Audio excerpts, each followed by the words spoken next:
Lição 14. Até o momento, você constatou pelo seu estudo que o pensamento é uma atividade espiritual e, portanto, está dotado com poder criativo. Isso não significa que algum pensamento criativo, senão que todo pensamento é. Este mesmo princípio pode ser posto em operação em forma negativa através do processo da negação.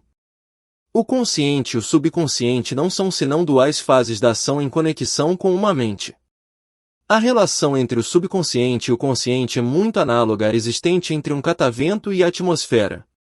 Do mesmo modo em que uma pressão mínima da atmosfera causa uma ação no catavento, o menor pensamento na mente consciente produz dentro da mente subconsciente uma ação na proporção exata da profundidade do sentimento que caracteriza o pensamento e a intensidade com na qual a pessoa se entrega ao mesmo.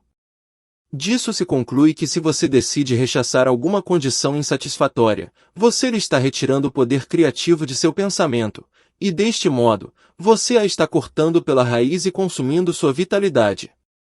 Lembre-se que a lei de crescimento necessariamente governa todas as manifestações no objetivo, pelo que a recusa às condições de insatisfações no objetivo, pelo que a recusa às condições de insatisfação não trará uma mudança imediata.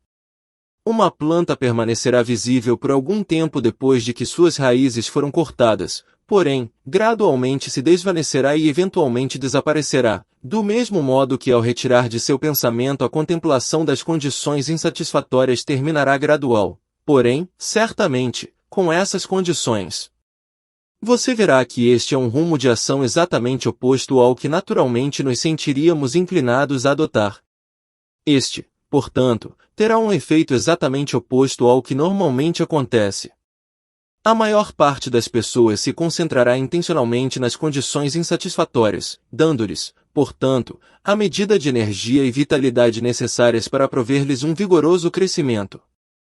1. A energia universal na qual tem sua origem todo movimento, luz, calor e cor, não participa das limitações dos diversos efeitos dos quais é causa, senão que tem supremacia sobre todos eles. Esta substância universal é a fonte de todo poder, sabedoria e inteligência. 2. Reconhecer esta inteligência é se familiarizar com a qualidade sábia e consciente da mente e através dela se mover na substância universal e trazê-la como relações harmoniosas a seus negócios. 3. Isso é algo que a maioria dos doutores em ciências físicas não tentaram, um campo de descobrimento no qual não eram versados. De fato, poucas escolas materialistas alguma vez captaram o primeiro raio desta luz. Não se apercebem que esta sabedoria está tão presente em tudo quanto estão a força e a substância. 4. Alguns dirão, se esses princípios são verdadeiros, por que não os estamos demonstrando? Se o princípio fundamental é obviamente correto, por que não obtemos os resultados adequados? Nós conseguimos. Obtemos resultados exatamente de acordo com nosso entendimento da lei e de nossa habilidade para aplicá-la corretamente. Não obtivemos resultados das leis que governam a eletricidade até que alguém as formulou e nos mostrou como aplicá-las. 5. Isso nos põe em uma relação inteiramente nova com o nosso ambiente, abrindo possibilidades anteriormente não sonhadas, isso através de uma sequência ordenada de leis que estarão integradas naturalmente em nossa nova atitude mental. 6. A mente é criativa e o princípio sobre o qual se baseia esta lei é sólido e legítimo, e é inerente à natureza das coisas. Seu poder criativo não se origina no individual, senão no universal, que é a origem e a fonte de toda energia e substância, sendo o individual o canal para a distribuição desta energia. Deste modo, o individual é o meio pelo universal produz as diversas combinações que resultam na formação dos fenômenos. 7. Sabemos que os cientistas descompuseram a matéria em um imenso número de moléculas. Estas moléculas foram compostas em átomos, e os átomos em elétrons. O descobrimento dos elétrons nos tubos de ensaio contendo pontos de fusão a vácuo de metais pesados indica concludentemente que esses elétrons preencham todo o espaço, que eles existem em tudo e que são onipresentes. Eles preenchem todos os corpos materiais e ocupam o que costumamos chamar de espaço vazio. Esta é, então, a substância universal da qual todas as coisas procedem.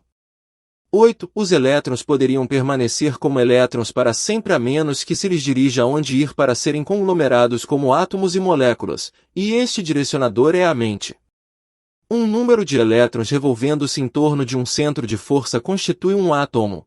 Os átomos se reúnem em proporções matematicamente regulares e formam moléculas, e estas se unem com outras para formar uma multidão de compostos que se unem para construir o universo. 9. O átomo mais rápido conhecido é o de hidrogênio e é 1.700 vezes mais pesado que um elétron. Um átomo de mercúrio é 300.000 vezes mais pesado que um elétron. Os elétrons são pura eletricidade negativa, e como eles têm a mesma velocidade potencial que qualquer outra energia cósmica, tal como o calor, a luz, a eletricidade e o pensamento, não requerem consideração de tempo e espaço. A forma como se determinou a velocidade da luz é interessante. 10. A velocidade da luz foi obtida pelo astrônomo dinamarquês Roemer em 1676, ao observar os eclipses das luas de Júpiter. Quando a Terra estava mais próxima de Júpiter, o eclipse aparecia cerca de 8,5 minutos antes do calculado, e quando a Terra estava mais distante de Júpiter, ao astrônomo aparecia 8,5 minutos depois. Roemer concluiu que a razão era que se requeriam 17 minutos para que luz do planeta viajasse através do diâmetro da órbita da Terra, a partir do qual mediu a diferença da distância da Terra a Júpiter. Este cálculo foi então verificado, e está provado que a luz viaja aproximadamente a 300.000 km por segundo. 11. Os elétrons se manifestam no corpo como células, e possuem mente e inteligência suficientes para que executem suas funções na anatomia física humana. Cada parte do corpo está composta de células, algumas das quais operam independentemente, enquanto outras o fazem em comunidades. Algumas estão ocupadas construindo tecidos, enquanto outras estão formando as várias secreções necessárias para o corpo. Algumas agem como portadoras de material, outras são os cirurgiões cujo trabalho é reparar os danos, outras são transportadoras que retiram o material indesejado, outras estão constantemente prontas para repelir invasores ou outros intrusos não desejados da família dos gérmens. 12. Todas estas células se movem por um propósito comum e cada uma delas é não somente um organismo vivo, senão que tem suficiente inteligência para permitir-lhe executar seus necessários deveres. Também estão dotadas com suficiente inteligência para conservar suas energias e perpetuar sua própria vida. Estas devem, portanto, conseguir suficiente alimento e foi descoberto que exercem escolha na seleção de tais alimentos. 13. Cada célula nasce, se reproduz, morre e é reabsorvida. A manutenção da saúde e da vida depende da regeneração constante destas células. 14. É, portanto, evidente que há uma mente em cada átomo do corpo. Esta mente é a mente negativa, e o poder do indivíduo para pensar faz o positivo, de tal modo que pode controlar esta mente negativa. Esta é a explicação científica da cura metafísica, e permitirá a todos entender o princípio sobre o qual se baseia este notável fenômeno. 15. Esta mente negativa, que está contida em cada célula do corpo, foi chamada mente subconsciente, porque atua sem nosso conhecimento consciente. Já vimos que esta mente subconsciente responde à vontade da mente consciente. 16. Todas as coisas têm sua origem na mente, e o aparente é o resultado do pensamento. Deste modo vemos que as coisas em si mesmas não têm origem, permanência ou realidade. Devido a que as coisas se produzem por meio do pensamento, elas podem ser apagadas pelo pensamento. 17. Na ciência mental, como na natural, se fazem experimentos e cada descobrimento leva o homem um passo mais alto em direção à sua meta possível. Vemos que cada homem é o reflexo do pensamento que manteve durante sua vida. Está impresso em seu rosto, sua forma, seu caráter, seu ambiente. 18. Atrás de cada efeito está uma causa, e se seguirmos esta pista até seu ponto de início, encontraremos o princípio criativo do qual este se desenvolveu. As provas disso são agora tão completas que esta é uma verdade geralmente aceita. 19. O mundo objetivo é controlado por um poder invisível, até este momento, inexplicável. Até agora personalizamos este poder e o chamamos de Deus. Agora, todavia, aprendemos a olhá-lo como a essência que impregna o princípio de tudo que existe, o infinito ou a mente universal. 20. A mente universal, sendo infinita e onipotente, tem recursos ilimitados à sua disposição, e quando recordamos que está também onipresente, não podemos escapar da conclusão de que também nós precisamos ser uma expressão ou manifestação dessa mente. 21. Um reconhecimento e entendimento dos recursos da mente subconsciente indicarão que a única diferença entre o subconsciente e a mente universal é de grau. Elas diferem somente como uma gota de água difere do oceano.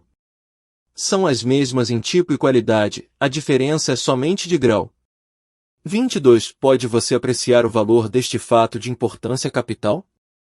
Compreende que o reconhecimento deste tremendo fato o põe em contato com a onipotência?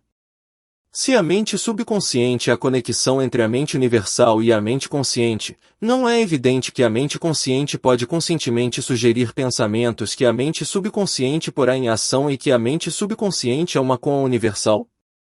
Não é evidente que não se pode pôr um limite às suas atividades? 23. O entendimento científico deste princípio explicará os maravilhosos resultados que se obtêm através do poder da oração. Os resultados que se obtêm deste modo não se conseguem por nenhum tipo de presente da providência. Pelo contrário, são o resultado da operação de uma lei perfeitamente natural. Não há, portanto, nada de religioso ou misterioso acerca disso. 24. Ainda que haja muitas pessoas que não estão prontas para realizar a disciplina necessária de pensar corretamente, ainda assim é evidente que o pensamento equivocado lhes trouxe falhas. 25. O pensamento é a única realidade. As condições são as suas manifestações exteriores. Conforme o pensamento vai mudando, todas as condições externas ou materiais devem mudar para estar em harmonia com seu Criador, que é o pensamento. 26. Porém, o pensamento deve ser preciso, estável, fixo, definido e firme. Você não pode dar um passo para frente e 2 passos para trás, nem pode passar 20 ou 30 anos de sua vida construindo condições negativas que são o resultado de pensamentos negativos, e em seguida esperar que se derretam como resultado de 15 ou 20 minutos de pensamento correto. 27. Se você entrar na dimensão da disciplina necessária para atrair a mudança radical em sua vida, você precisa fazer isso deliberadamente depois de ter dado ao tema uma análise cuidadosa e uma consideração completa, e em seguida não deve permitir que nada interfira em sua decisão.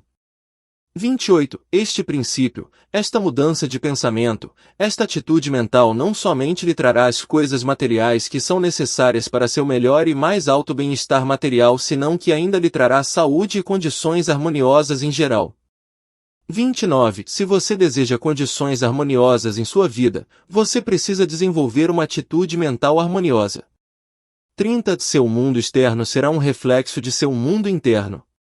31. Para seu exercício desta semana, concentre-se em harmonia. E quando digo concentre-se, quer dizer tudo o que a palavra implica. Concentre-se tão profundamente, tão intensamente, que não estará consciente de outra coisa senão de harmonia. Lembre-se, aprendemos ao fazer. Ler estas lições não o levará a nenhum lugar. É na aplicação prática que reside seu valor. Aprenda a manter a porta fechada, a manter fora de sua mente e de seu mundo qualquer elemento que busca a entrada sem nenhum fim útil à vista. George Matthew Adams. E não se esqueça de deixar o seu like, se inscrever no canal e ativar o sininho das notificações. Obrigado.